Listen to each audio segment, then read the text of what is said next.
This is WMNF Tampa 88.5 FM, Community Conscious Radio. Hey, music lovers, do you like to check out new music but also love those great artists throughout the decades? Well, Harrison, Sam, DJ Jimmy, and me, Blanny, would like to invite you to join us every Monday through Thursday, 1 to 3 p.m. on It's the Music, where each show is a unique listening experience guaranteed to please your ears. That's It's the Music, 1 to 3 p.m., Monday through Thursday, here on WMNF 88.5 FM.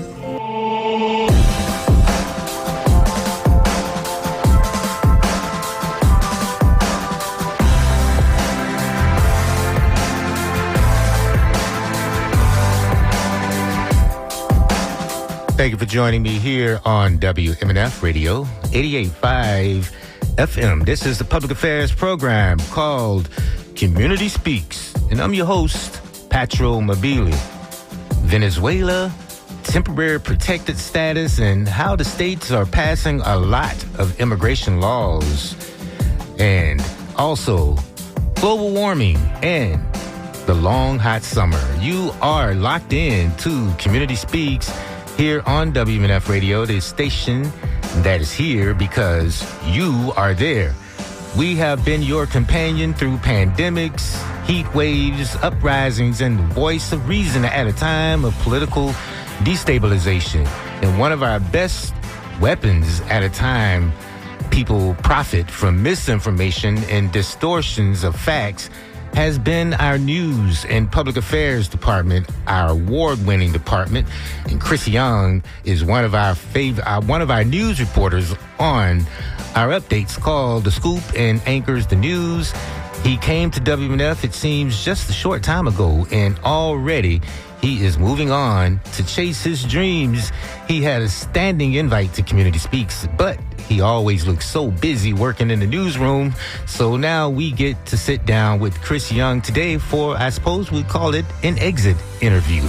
And we are going to take your telephone calls as well. You can also write us, DJ at WMNF.org.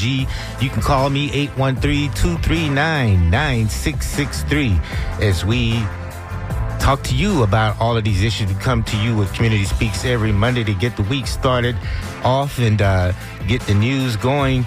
But people like Chris Young is here to be our anchors and explain what's happening on a day-to-day basis. And so all of these issues, you know, we consistently talk about and get great explainers for. So in addition to these public affairs programs, we also have our news program. We have The Scoop.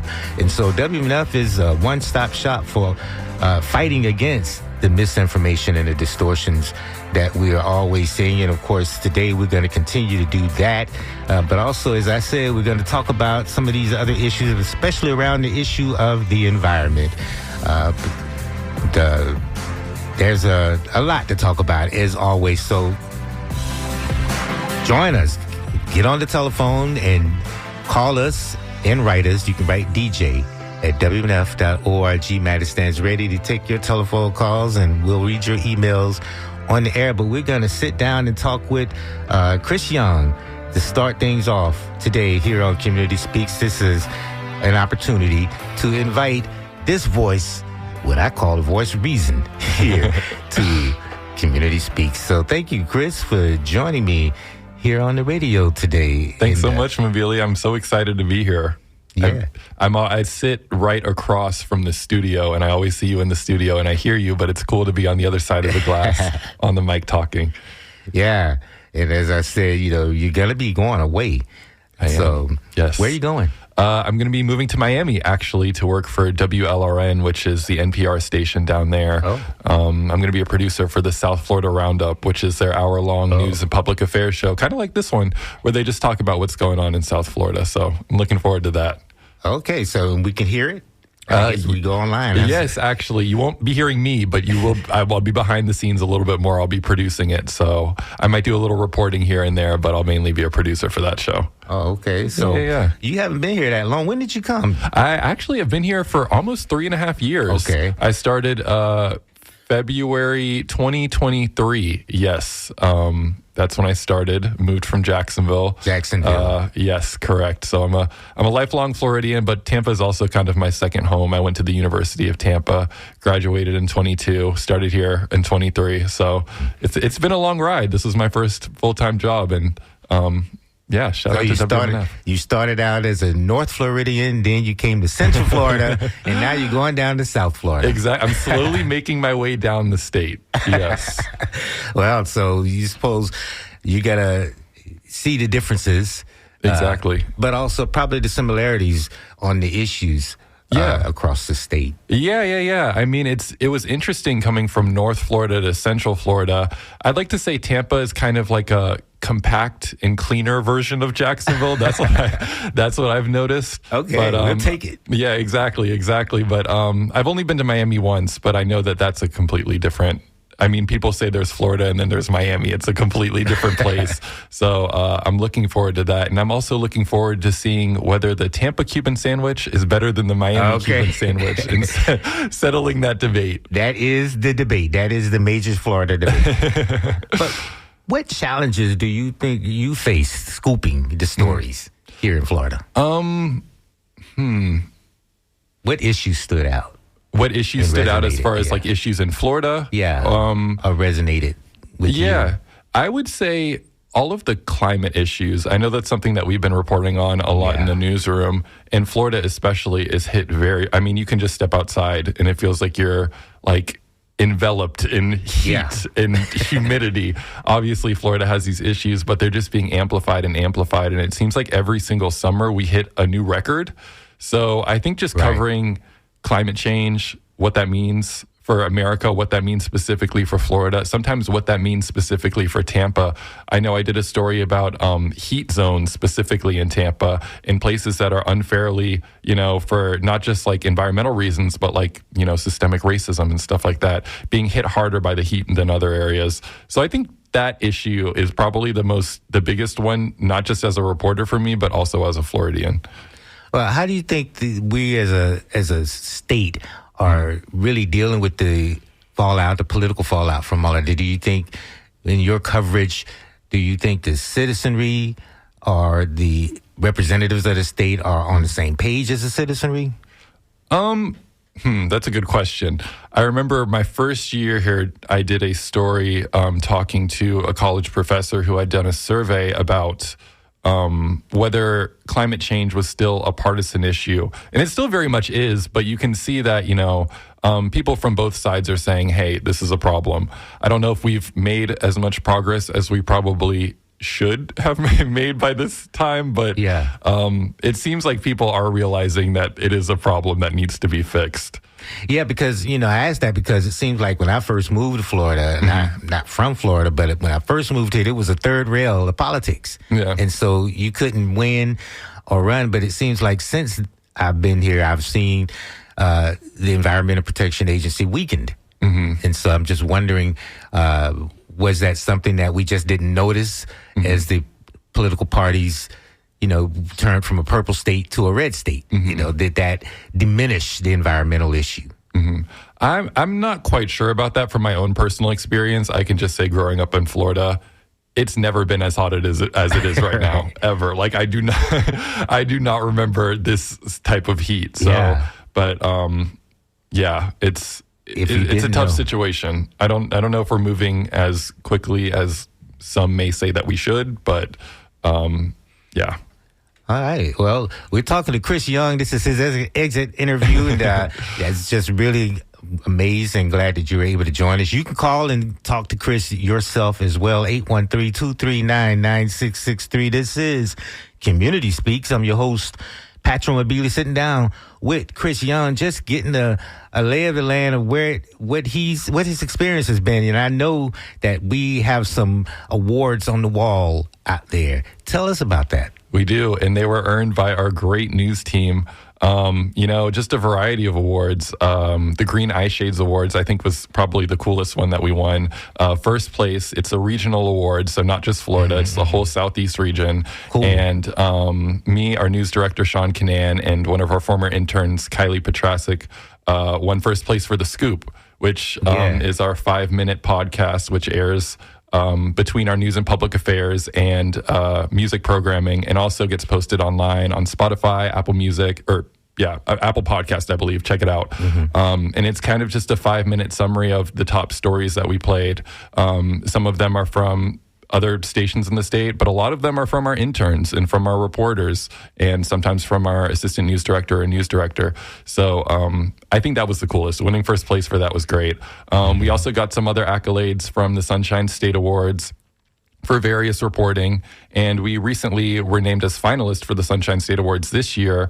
I wanted to shout out WMNF News Team. We got some finalist awards for Sean's reporting on the hurricanes, my reporting regarding a letter to a reporter sent to the Orlando Sentinel, kind of raising questions about freedom of press, and also a story I did about Pinellas Job Corps students fearing budget cuts, and The Scoop, actually. Again, shout out to The Scoop for best radio or audio newscast. So we'll see what we get from that. Yeah, and of course we're going to be celebrating all of those wins. Yes. So, that's part of the WMNF experience. And do you think you'll see any other station like WMNF? I know you're here, and that's a biased question, but when you go down to South Florida, I noticed there's only one station in New Orleans where I hailed from that we call a sister station. Yeah. So, the WMNF experience is a unique one. It's not the same everywhere. I'm supposing that you'll have similar experiences wherever you go, but has reporting always been part of your dream? Actually, it kind of has, yeah. In college, I majored in communications and advertising and public relations, but I was really involved in my college radio station. That's actually how I heard about WMNF. The general manager of the college radio station that I was working at was an intern here, and she did the dorm room, and she's like, guys, you have to check out WMNF. It's super, super cool. And I was like, you know what? Okay, cool. I kind of kept it in the back of my brain. I was a guest on her show, The Dorm Room, virtually, because it was during COVID.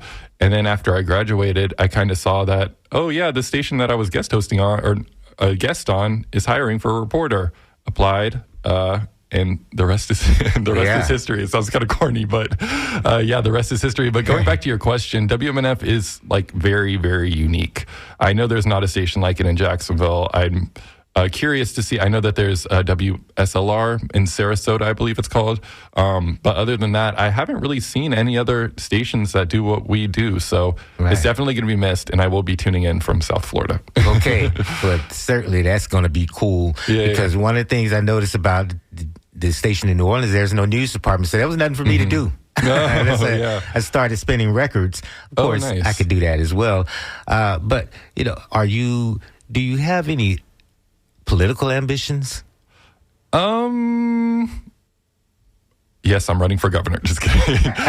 No. You heard it here now. No, not really. I mean, that might change, but no. I don't know if that's the field that I really want to get into. I can see how news reporting can make that less of an ambition. That is true. So you could call us. You were talking to Chris Young. We're just getting the lay of the land in terms of where he's going and what his experience has been here.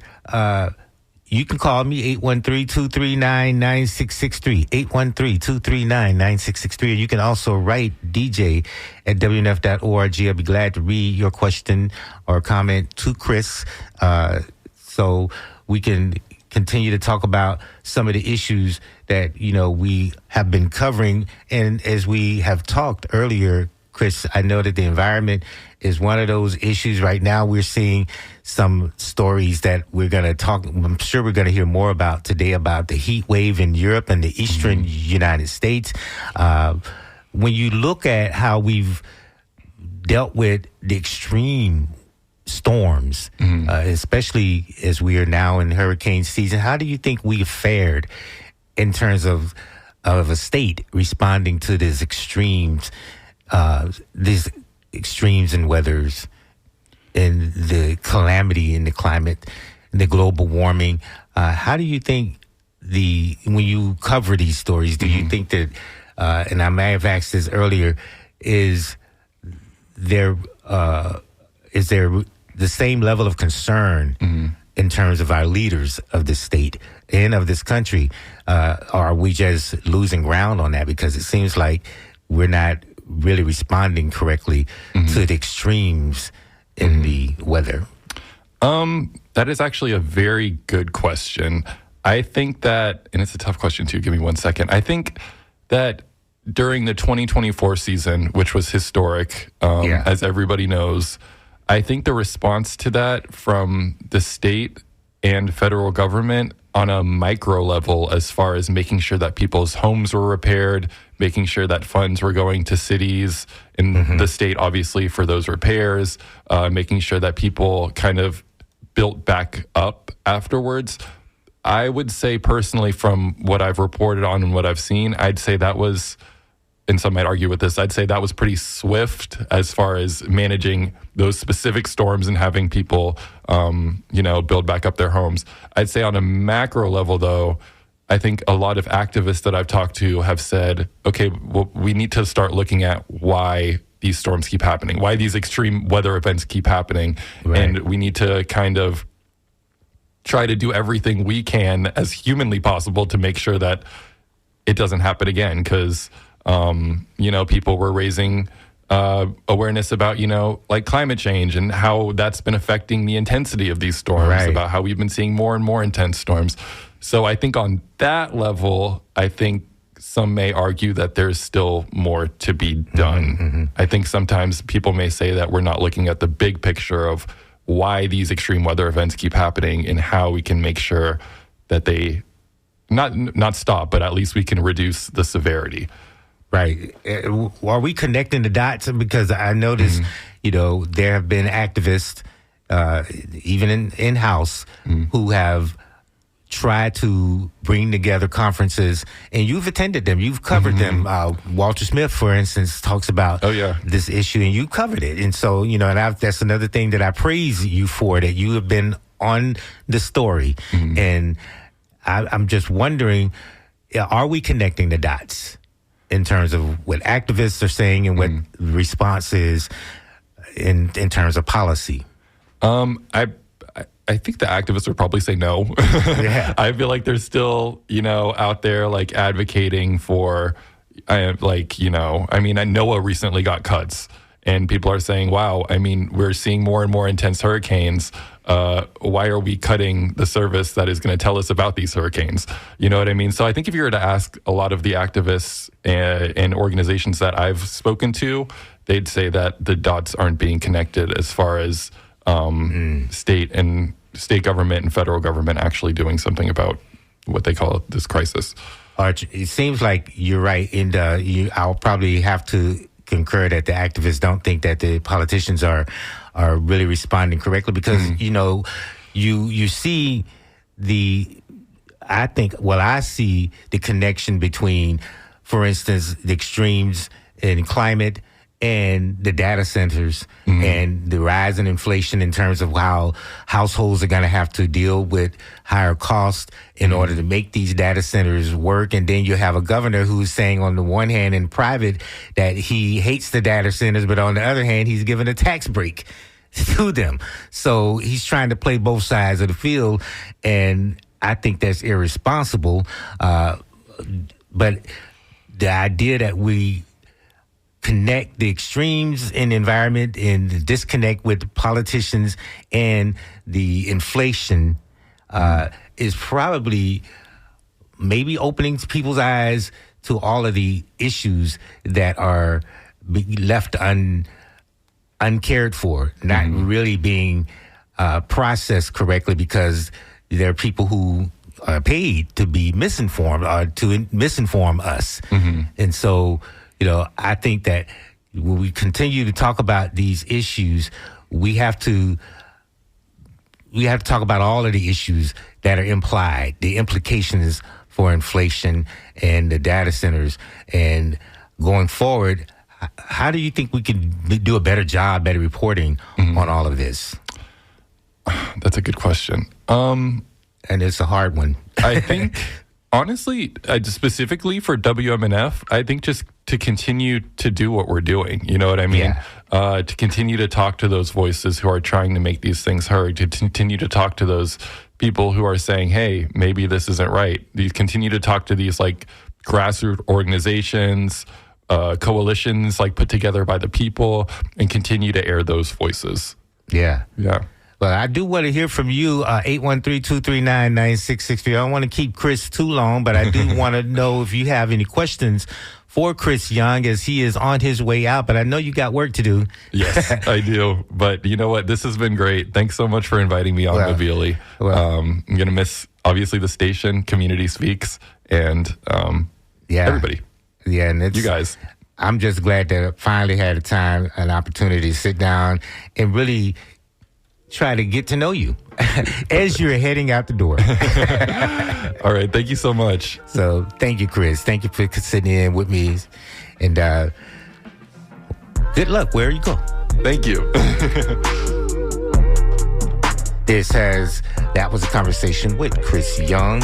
You are tuned to Community Speaks here on WMNF Radio.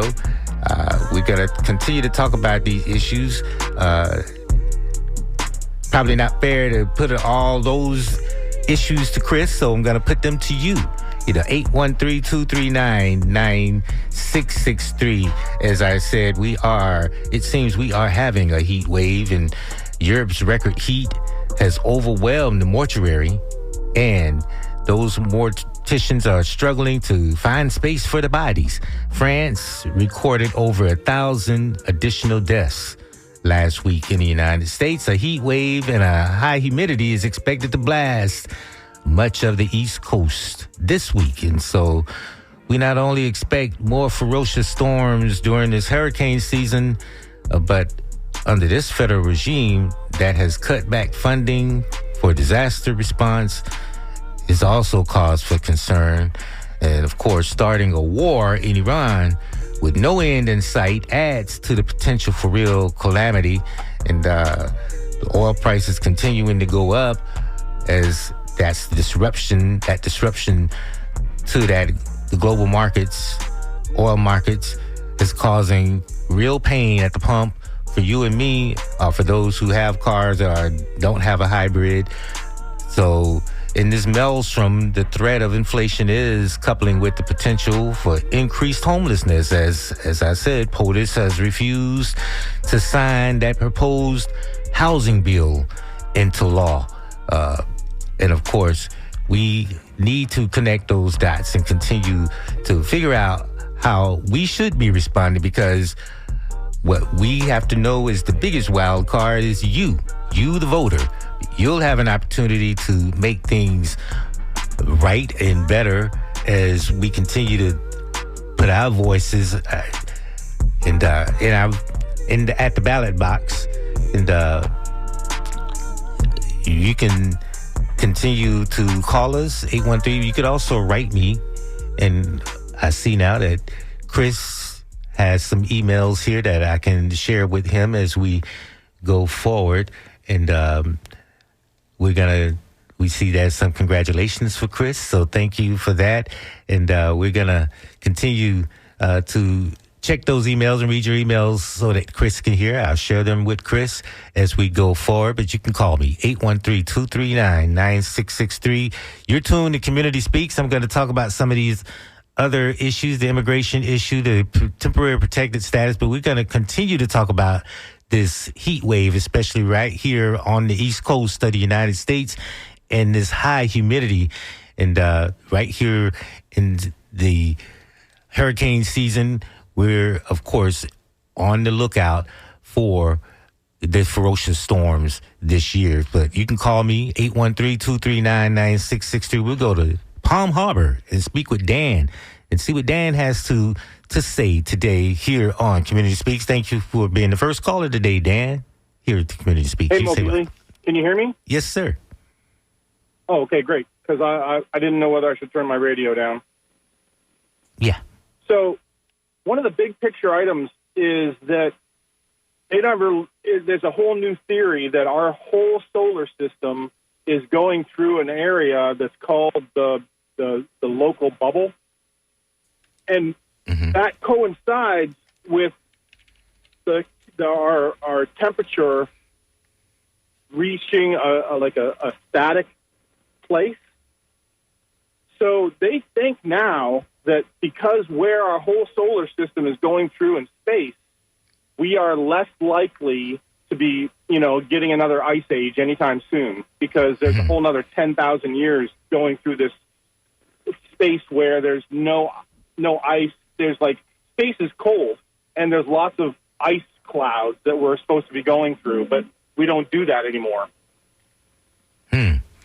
Okay. Yeah, I know. And the theory is really, it's based in lots of things like ice core data and all kinds of other things. But nobody ever talks about that. And I'm wondering if you've ever heard of it.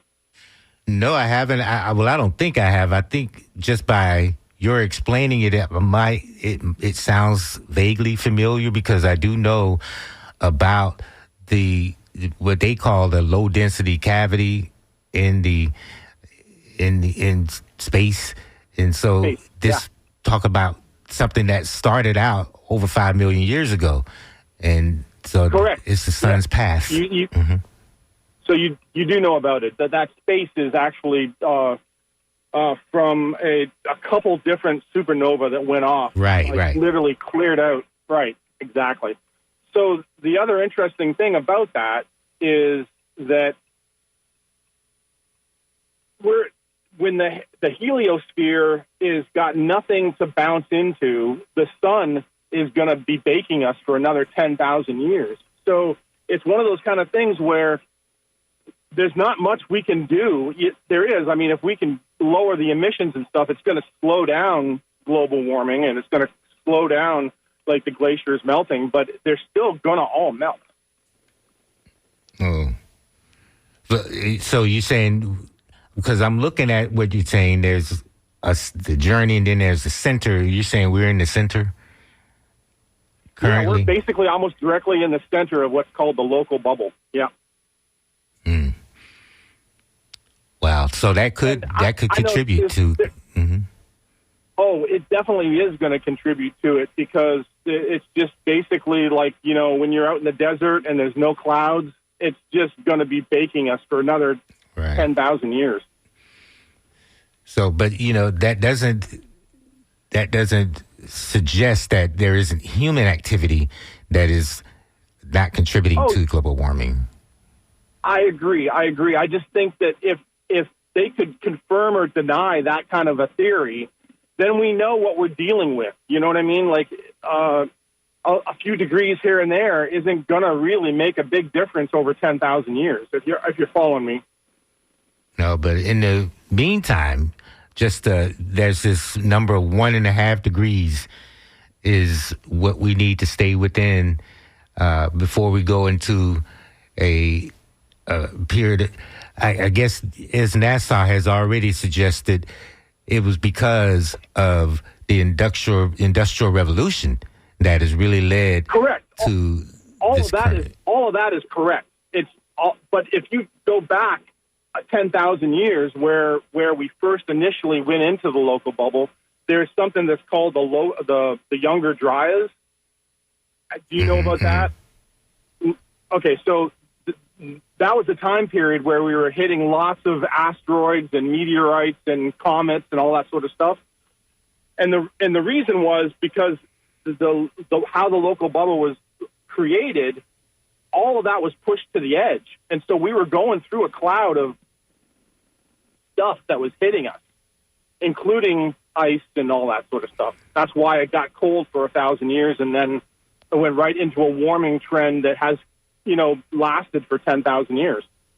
Well, and I do know that in the early part of the Industrial Revolution, like late 1800s, there was a little ice age where correct there was some rivers that were still freezing over during the winter. Right, and they think that was Milankovitch cycles.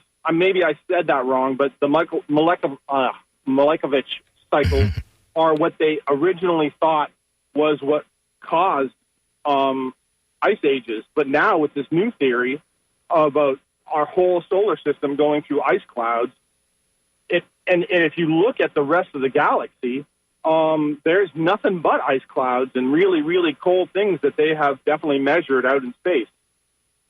Okay. So what are you looking for in terms of global warming? Well, I agree with you. I think that we should try to keep it cool. But I just think that what we really need to do is, if this theory is accurate, we have to start, thinking about living underground, because there's no other way. The whole planet, except the poles, are going to be like one big desert. Wow. Well, we'll have to have a longer conversation about that, because that's some interesting theories. Okay. Well, look into the theory. I can email you the actual information that I have if you want. I want you to do that. Do that. DJ at WMNF.org. Do that. All right. Thank you. Thank you. Those kinds of conversations are interesting to me. I remember as a junior high school student, my first interest was space science as well as earth science.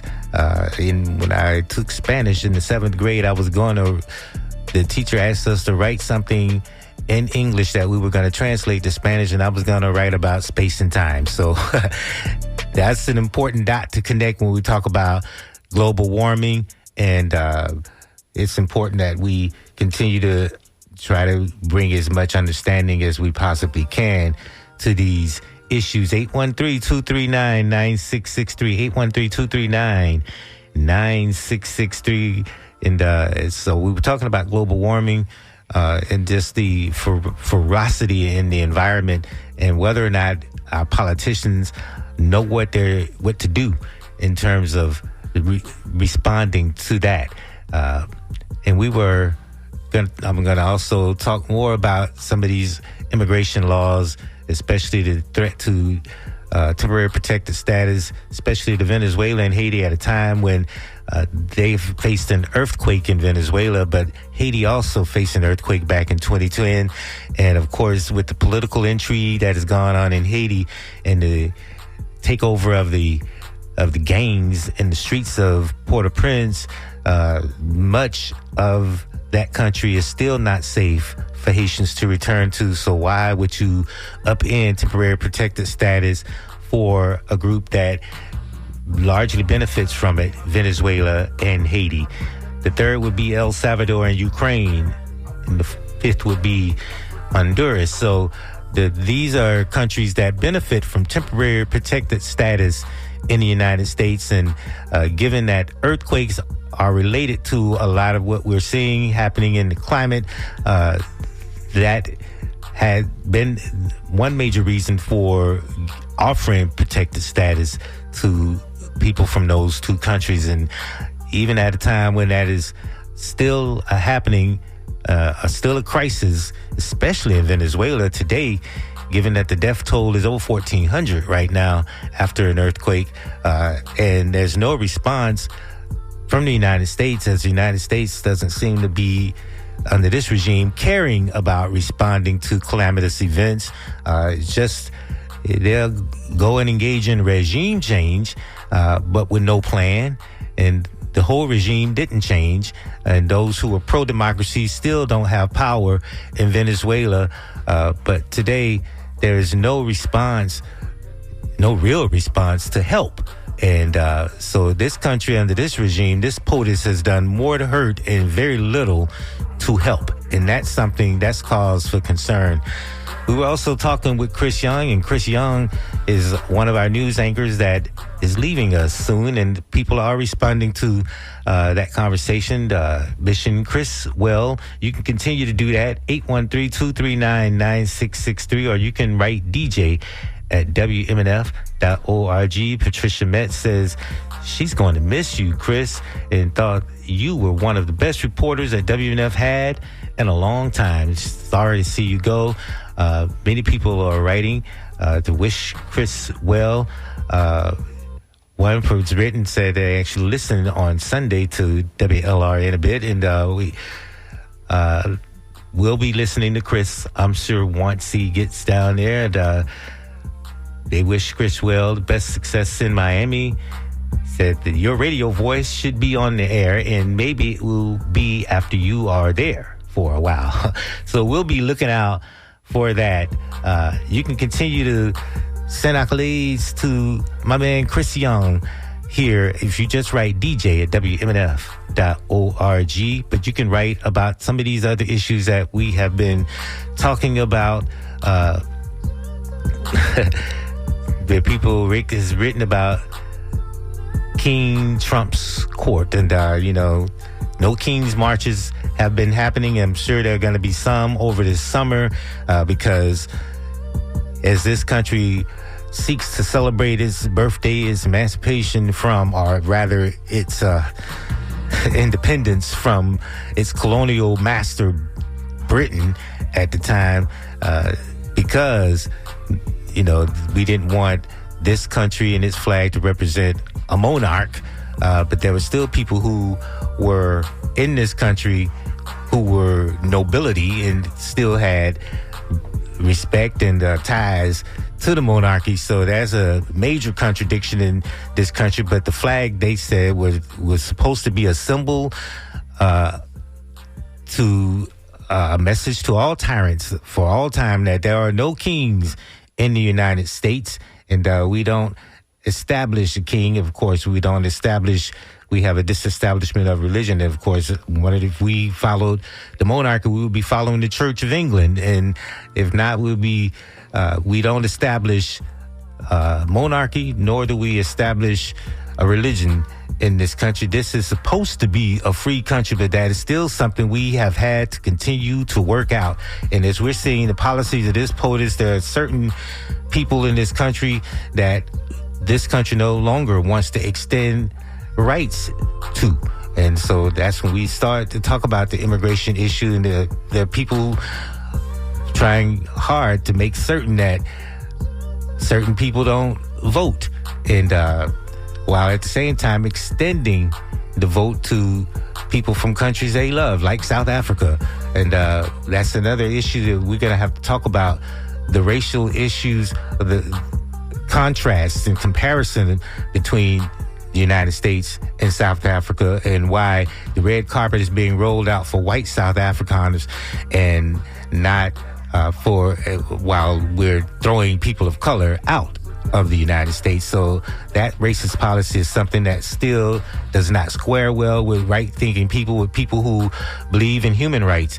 And we're not seeing that play out with any kind of real consistency inside this country as it continues to promote itself as the beacon of democracy.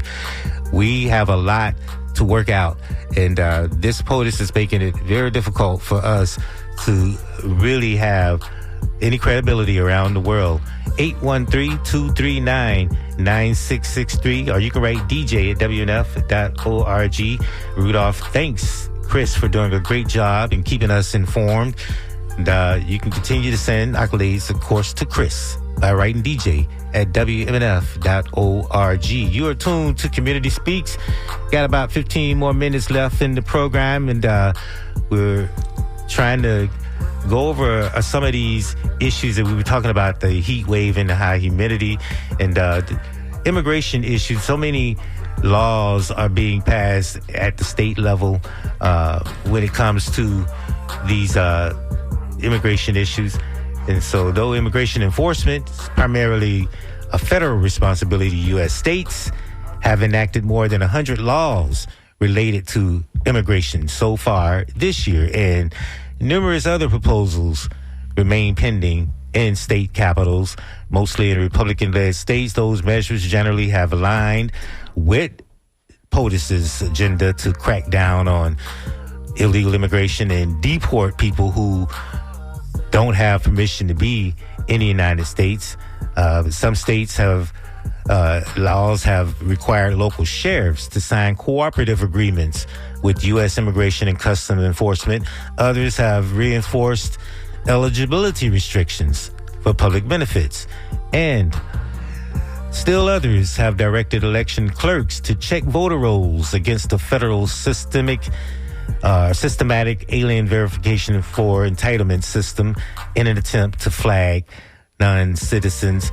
And as we're contrasting ourselves to South Africa, we're seeing a xenophobic movement occur against other Africans in South Africa right now. So there's the xenophobia and this idea that as there's inequality in the economy, we're going to shun those who don't belong here. And we're seeing that play out in South Africa as we're seeing it play out here. But ironically, none of those people who are being mistreated in South Africa are being invited to come here, but white South Africans are being invited to come here at a time when people of color are being thrown out. So again, that contradiction continues to play itself out as we are seeing state laws inside the United States, as we're seeing some of those state laws go directly to the voter rolls to see who's voting shouldn't be, even though there's not been a problem. And so the Republicans right now in the United States are really at odds with each other over the issue of the Save America Act and going after people on the voting rolls and paying very little attention to inflation and the economy. As we say every election, that is the main issue.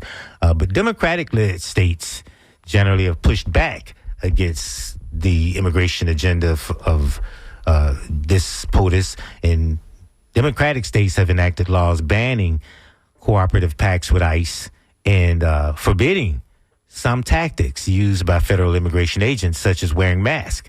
And other state laws have restricted immigration enforcement actions in schools, hospitals, and sensitive locations without judicial warrants. It's the second straight year that the number of state laws related to immigration has surpassed 100, and coinciding with the start of POTUS's second term. But that's the difference between what is happening in terms of state law in red states and what's happening in state laws in blue states, where in blue states there's an attempt to really crack down on what ICE is doing, and they're wearing a mask and going into schools and churches and hospitals. But in red states, there's these cooperative pacts that sheriffs are signing to make certain that they do everything they possibly can to violate the human rights of those they claim to want to go after and to suppress their voter or any of their civil rights. Someone else has written, wishing Chris Young good luck, saying he's quite the professional. And so that was from Bob from Largo. Thank you, Bob.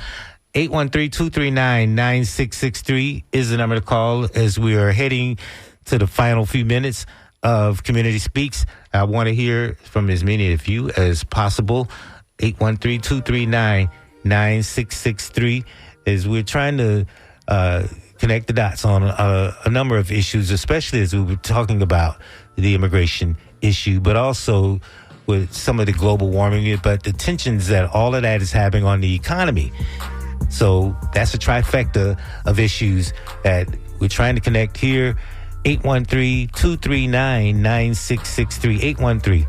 813-239-9663 as the Supreme Court has put temporary protected status under threat for nearly 1.3 million people. That was just this past Thursday, where this decision shows that there's a threat to temporary protected status right now in this country. 813-239-9663. 813-239-9663. As we're seeing these calamities on these issues of immigration and climate in red states, the Democrats are still wrestling with some issues of its own, as it is also showing some signs of division. But that's more having to do with the old guard, new guard. The issues of the Democrats are wrestling with the issues of race and populism and ideology, as these lawmakers, parties clashing with lawmakers of color, because that's going to be one of the main dividing points in that party. And as we head towards the election, it's important to understand that that dynamics that is at work. What people are called left-wing insurgents are increasingly challenging legacy political institutions that are often led by Black and Latino lawmakers. So that outcome could reshape the party's power dynamics as it prepares for the upcoming elections this November. House Democratic leader Hakeem Jeffries, who's poised to be the first Black Speaker of the House if Democrats regain the majority, has played down this dilemma inside the party as it is focused on confronting the Republicans, but it's going to be an issue. It subtly has been an issue before as we look at who is at the top of the ticket during presidential elections. If there's not a person of color there, one wonders if Black voters are being taken for granted. But it's important to know that both parties have these issues that it has to work out with itself, especially around the issues of race, but also of class, and whether the new guard and the old guard are ready to take power and solve problems. That is really ultimately what they're there to do, is solve problems. They're required to pass a budget. They're not required to do much of anything else. And maybe that too has to change. But we do know that there are going to be these divisions that are going to begin to play themselves out. And we know that these divisions have been exploited by those who want to keep us divided as a nation. 813-239-9663. This is Community Speaks, my opportunity to speak with you about all of these issues. We're looking at some of these immigration issues as well as some of the issues of climate. And we're looking at how states are responding to all of these issues.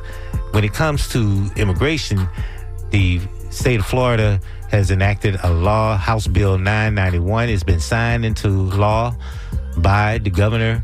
And this bill apparently is an act related to the elections. This is one of those that is intended to make certain that certain people's rights, certain people don't have rights in this country.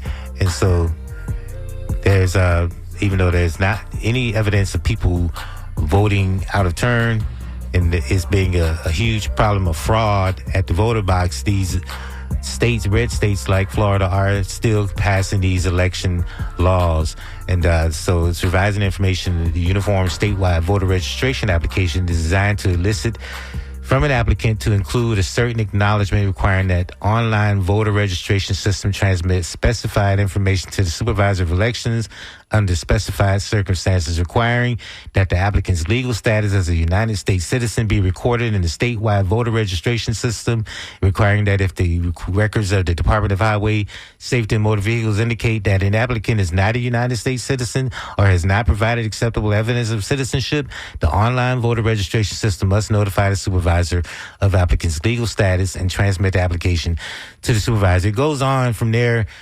Does a lot, says a lot, but it's really just intended to violate people's attempt at realizing their rights as a citizen and intimidating them. 813-239-9663. Got about 6 minutes left here on Community Speaks. I just want to hear from as many of you as possible. Be glad to hear from you. And if you want to send a shout out to Chris Young, you can do that too. And in the last 5 minutes of the program, of course, next hour, we're going to get back to the music. It's the Music Monday. Will be coming your way. Blaney Whalen is going to be bringing that to you. And of course, we're going to get that after we get another update from the Scoop. One of the illustrious newsroom brings that to you every afternoon. And of course, we get more maybe from Chris if we listen in today to that. So this was an opportunity to talk with Chris, talk with you, and try to bring some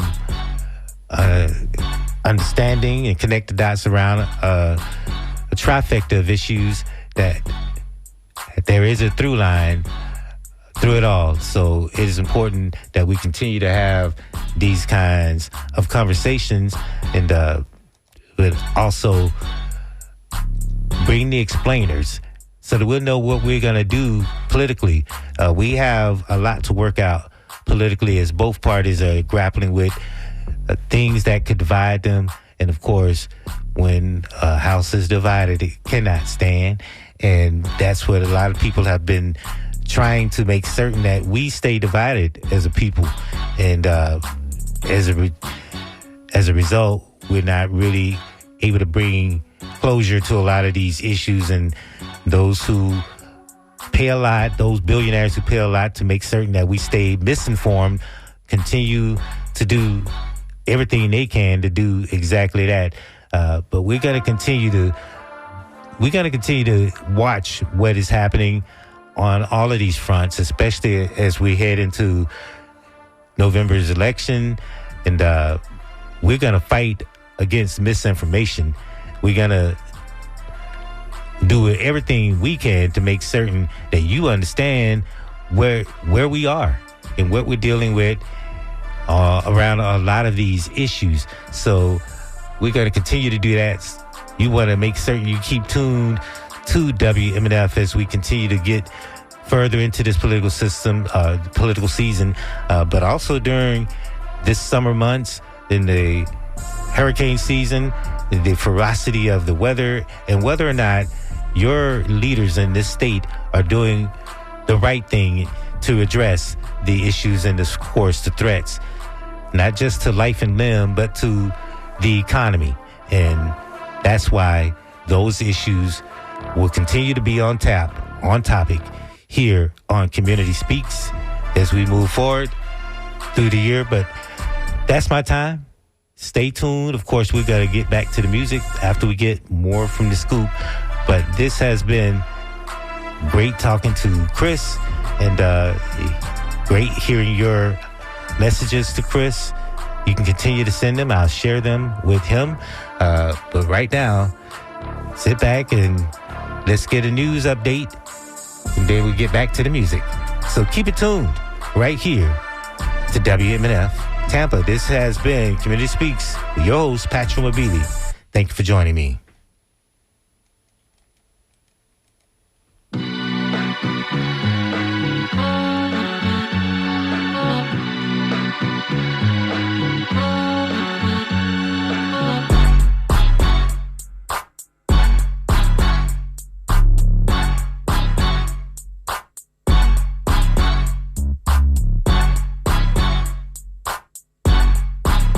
Different on purpose. You're tuned to Mission Driven, listener supported WMNF Tampa.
WMNF Tampa and WMNF HD1, building a better world, one important news story and great song at a time.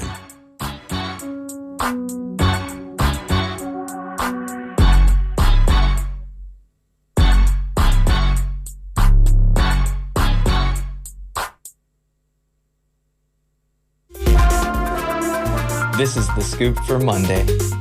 I'm Juanita Hurtado Huérfano with the WMNF News headlines.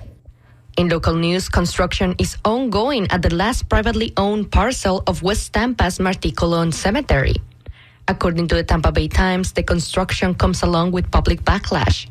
Advocates attended a recent city council meeting arguing the parcel is home to unmarked graves, with cemetery researcher Ray Reid documenting more than 1,000 people unaccounted for in Martí Colón's records.